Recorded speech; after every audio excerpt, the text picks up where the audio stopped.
अस्सलाम दोस्तों, मैं हूं बिशारत हुसैन। किसी दोस्त ने सवाल किया है कि वीज़ा जो एक्सटेंशन है स्पाउस की, वो कितना अर्सा पहले हम उसको अप्लाई कर सकते हैं, और अगर उस अरसे के पहले अप्लाई करते हैं या बाद अप्लाई करते हैं तो क्या होगा।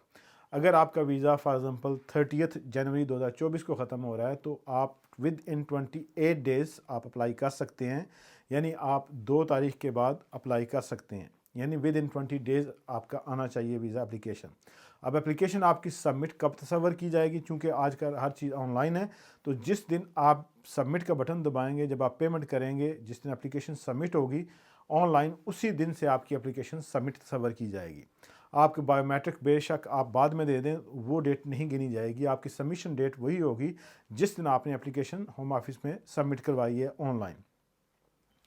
जो बायोमेट्रिक होते हैं, बायोमेट्रिक आप बाद में भी दे सकते हैं, तो उसकी प्रोसेस नॉर्मली बायोमेट्रिक के बाद शुरू होता है, जो ऑफिसर उसको चेक करता है। लेकिन आप जो सेफ़ हैं, आपकी जो 3C है वो ब्रेक नहीं होगी। 3C क्या होती है कि आपकी इमिग्रेशन हिस्ट्री के अंदर कॉन्टीन्यूटी, अगर आप फॉर एग्ज़ाम्पल इसी एग्ज़ाम्पल के अंदर आपका 30 जनवरी 2024 को वीज़ा ख़त्म हो रहा है और आपने वो वीज़ा अप्लाई नहीं किया, भूल गए हैं, कुछ भी वजह हो सकती है, तो आपको याद आया जाके मार्च में, तो अब आपका इतना एक अरसा गुजर गया है, तो वो आप इल्लीगल रहे हैं उस अरसे में। तो अगर इस सूरत में होते हैं तो आपकी 3C ब्रेक हो जाती है। जब 3C ब्रेक होगी तो आपका पिछला जो पीरियड है वो सारा ज़ीरो हो जाएगा, आपका क्लॉक रीसेट हो जाएगा, फिर वहाँ से आपका 5 साल का जो टेन्योर जो है वो शुरू होगा। तो उसमें ये प्रॉब्लम है। अगर आपको वीज़ा मिल जाता है तो वो आपने उसे रीज़न देनी होगी कि ये रीज़न थी, तो इसलिए नॉर्मली वो थोड़ा मुश्किल हो जाता है, क्योंकि आप ऑलरेडी इल्लीगल हो चुके हैं।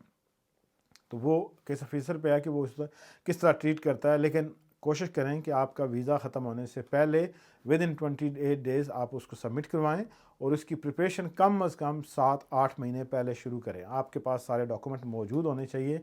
आपको पता होना चाहिए क्या हमने जमा करवाना है, क्या हमारे पास डॉक्यूमेंट मौजूद हैं और क्या रिक्वायरमेंट है। ऐसा ना हो कि आपके जो एक्सटेंशन है वो सर पे आ जाए और आपके डॉक्यूमेंट रेडी ना हो, आपके लिए प्रॉब्लम खड़ी हो जाएगी। क्योंकि आजकल आपको पता है कि बाहर से स्पाउस को बुलाना बहुत मुश्किल है। कम अज़ कम 5-6 हज़ार पाउंड आपके तो सिर्फ जो वीज़ा एंट्री वीज़ा होता है उस पे लग जाती हैं। तो इसलिए खुदारा आप ये चीज़ें नोट में रखें। हाँ, आपके पास एक्सटेंशन आपने अप्लाई करनी है तो फिर ये चीज़ें चाहिए, लेकिन अगर आपके पास सेटलमेंट है, आपके पास इंडेफिनिट लीव टू रिमेन है, तो फिर कार्ड एक्सपायर हो रहा है तो उसमें कोई ऐसा मसला नहीं है। आपको ट्रैवल के लिए वो चाहिए होगा, आपको तो इंडेफिनिट है, उसका कोई लिमिट नहीं होती। तो जो कार्ड पे डेट आती है वो आपके ट्रैवल डेट के हिसाब से, यानी उस कार्ड की जो लिमिट है उसमें आप ट्रैवल कर सकते हैं। वो भी आज से जो 2024 चल रहा है, इसमें इन्होंने जो अनाउंस किया था कि हम 31 दिसंबर 2024 को वो कार्ड भी ख़त्म कर देंगे। तो इन जो आपके पास सेटलमेंट है तो फिर इशू नहीं है।